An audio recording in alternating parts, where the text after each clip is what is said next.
Punishment को opposite बोला गया है पॉजिटिव रीइंफोर्समेंट के, क्योंकि रीइंफोर्समेंट बिहेवियर को increase whereas punishment decrease करता है। फिर थॉर्नडाइक स्किनर आए, उन्होंने कहा नहीं ऐसा नहीं है, and each of them concluded that effect of punishment are not exactly opposite to that of reinforcement. But ये एक्सपेरिमेंट्स भी काफ़ी कन्विंसिंग नहीं निकले। फॉर एग्जाम्पल स्किनर ने कहा 2 ग्रुप्स लिए रैट्स के, वेरिएबल इंटरवल स्केड्यूल पे उनको लिवर प्रेसिंग करने को दी for 3 sessions, and then each animal had 2 sessions of extinction. उसके बाद 2 सेशंस के लिए एक्सटिंक्शन ट्रायल्स हुए। For one group nothing unusual happened during extinction and this group produced upper cumulative record. तो इनका इनमें आप देखते हैं कि फर्स्ट ग्रुप के लिए तो कोई चेंज नहीं था और उनका सेम सा रिस्पॉन्स रहा। सेकेंड ग्रुप के लिए during the first 10 minutes of extinction each lever press, हर एक लिवर प्रेस पे पनिश किया जाता था उनको 10 मिनट के लिए, फर्स्ट 10 मिनट्स के लिए। Whenever a rat pressed the liver upward slapped them against their paws। तो ये माइल्ड पनिशमेंट इनफ थी उनके नंबर ऑफ रिस्पॉन्सेज को कम करने के लिए during this 10 minutes to a level well below than पहले ग्रुप के कंपैरेटिवली काफ़ी कम रिस्पॉन्सेज वो दिखा रहे थे, बिकॉज उनको मार पड़ रही थी साथ में, है ना। When the punishment was remove response rate तब इंक्रीज हो गया। So by the end of the second session the punished animal had made just about as many responses as unpunished animal. From this results, Skinner ने conclude किया कि punishment का effect same नहीं है, and the effects of punishment are not even permanent. Punishment only temporarily separation करती है एक responding की। The problem of Skinner's conclusion is that although the effect of punishment were certainly temporary, so was the punishment itself. Punishment खुद भी तो temporary थी, तो effect भी इसीलिए टेम्पररी होगा। It's not clear what an analogous experiment with positive reinforcement would look like, but we know that effect of positive reinforcement are also temporary. Positive reinforcement के भी effect temporary हैं, in the sense that operant responses will extinguish after the reinforcer is removed। कि operant responses तो खत्म हो जाएगा अगर reinforcer नहीं मिले। Since Skinner's early experiment, many studies have addressed the question of whether punishment is opposite of reinforcement in its effect on behavior।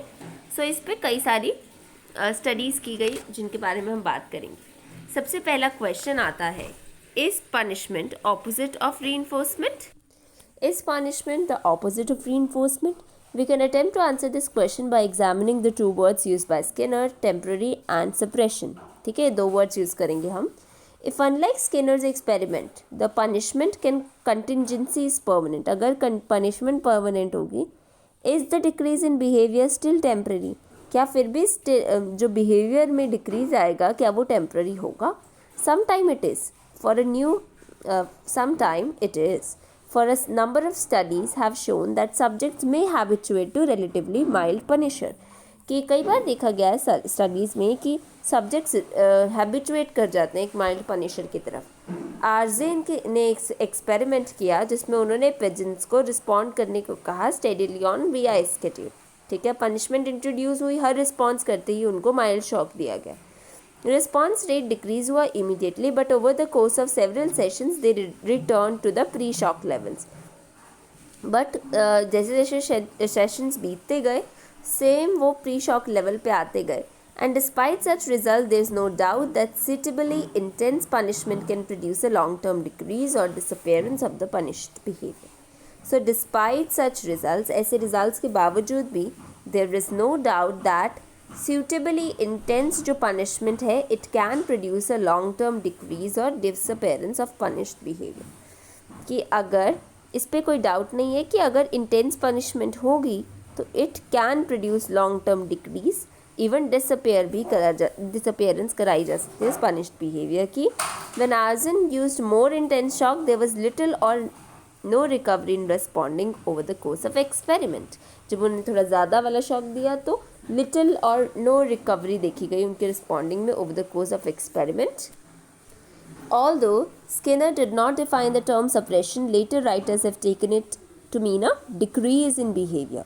Decrease in behavior that does not depend on a contingency between the behavior and the aversive event. It does not take a punishment contingency to cause a decrease in behavior.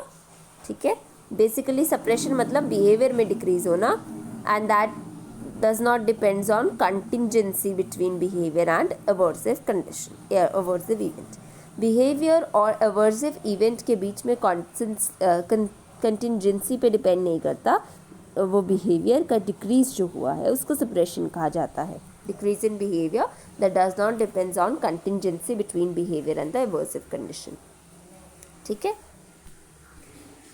It does not take a punishment contingency to cause a decrease in behavior. For example, कि punishment contingency को यहाँ नहीं लेके आया जाएगा to cause a decrease in behavior. For example, in frequently used condition suppression procedure, a CS for shock is presented as an animal is responding for food reinforcement. तो condition suppression के इस procedure में क्या होता है, एक CS जो है for the shock is presented as the animal is responding for food reinforcement. After a few pairings of CS and the shock, responding for food slows down and stops completely during the CS, even though this response is a not punished.